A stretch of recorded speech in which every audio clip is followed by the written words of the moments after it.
Halo Sobat Koperasi, selamat datang di konten Cek Faktanya Dulu, sebuah konten yang mengungkap fakta dari isu-isu koperasi yang beredar di masyarakat. Selamat menyaksikan video ini. Pada kesempatan kali ini, kita akan membahas tentang adanya diskriminasi hukum atau regulasi terhadap koperasi di Indonesia ini.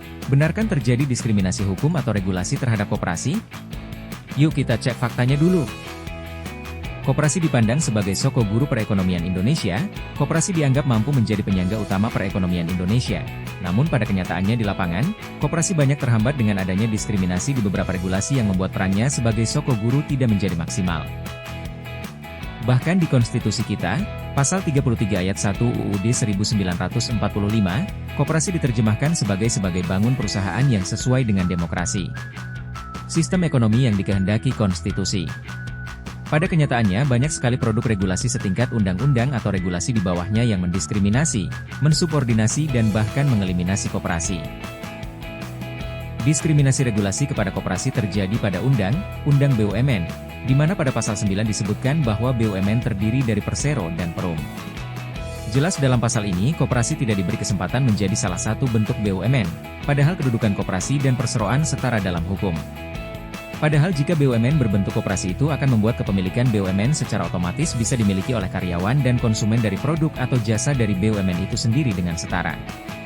Dan setiap anggota memiliki suara yang sama dalam koperasi. Koperasi juga tidak diberikan kesempatan untuk menjadi badan hukum yang dapat mengelola rumah sakit. Dalam Undang-Undang Rumah Sakit pasal 21 dikatakan rumah sakit privat dikelola oleh badan hukum dengan tujuan profit yang berbentuk perseroan terbatas atau persero. Padahal koperasi juga merupakan badan hukum yang setara dengan perseroan terbatas. Jika saja rumah sakit dapat dikelola dalam bentuk koperasi maka keuntungan rumah sakit juga bisa didapatkan oleh pasien dan karyawan rumah sakitnya sebagai anggota koperasi.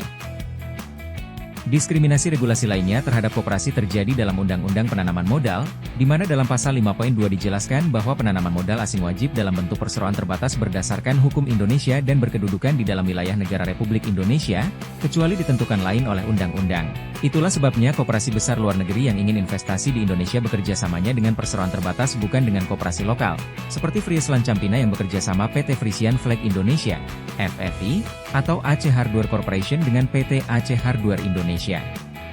Koperasi juga hanya dapat menjadi badan hukum bagi Bank Perkreditan Rakyat atau BPR, sedangkan untuk bank umum hanya dapat dalam bentuk perseroan terbatas.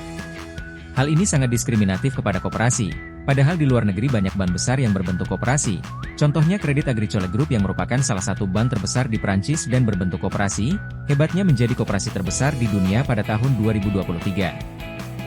Diskriminasi regulasi ini akhirnya membentuk paradigma masyarakat terhadap koperasi bahwa koperasi itu urusan yang kecil, gurem, remah-remah. Urusan keuangan mikro kecil. Padahal koperasi di banyak negara ternyata mampu menjadi jaringan konglomerasi sosial atau usaha milik rakyat banyak yang demokratis di berbagai sektor. Dari sektor kebutuhan sehari-hari sampai layanan publik. Beberapa koperasi besar di dunia yang tidak didiskriminasi regulasi, mampu menunjukkan perannya dalam membangun perekonomian di negara mereka. Contohnya koperasi konsumen di Singapura, untuk Fairprice yang kuasai market share retail 64% di negara itu. Koperasi listrik National Rural Electricity Cooperative Association (RECA) di Amerika Serikat yang menguasai sektor listrik di hampir seluruh desa di negara tersebut. Koperasi sektor keuangan Bank Agricole di Prancis dan Desjardins di Kanada jadi koperasi yang besar dan bahkan pernah jadi Bank of the Year di negara tersebut. Mondragon Worker Cooperative menjadi perusahaan demokratis dimiliki oleh 80.000 buruhnya secara demokratis adalah juga tercatat sebagai perusahaan terbesar di Basque, Spanyol. Jika koperasi di Indonesia benar-benar ingin dijadikan sebagai soko guru perekonomian, sudah saatnya regulasi-regulasi yang ada menempatkan koperasi sejajar dengan badan hukum lainnya. Karena peran koperasi tidak akan optimal jika terus dikerdilkan dengan adanya diskriminasi ini. Bung Hatta pernah berkata bahwa koperasi yang salah berdiri dan salah jalan, merusak nama koperasi menghilangkan kepercayaan rakyat yang sudah tertanam kepada koperasi. Terima kasih sudah menyaksikan video ini. Jangan lupa subscribe, like, share dan nyalakan lonceng notifikasinya, supaya Sobat Koperasi tidak ketinggalan konten-konten menarik tentang koperasi dan semakin banyak masyarakat yang kenal koperasi.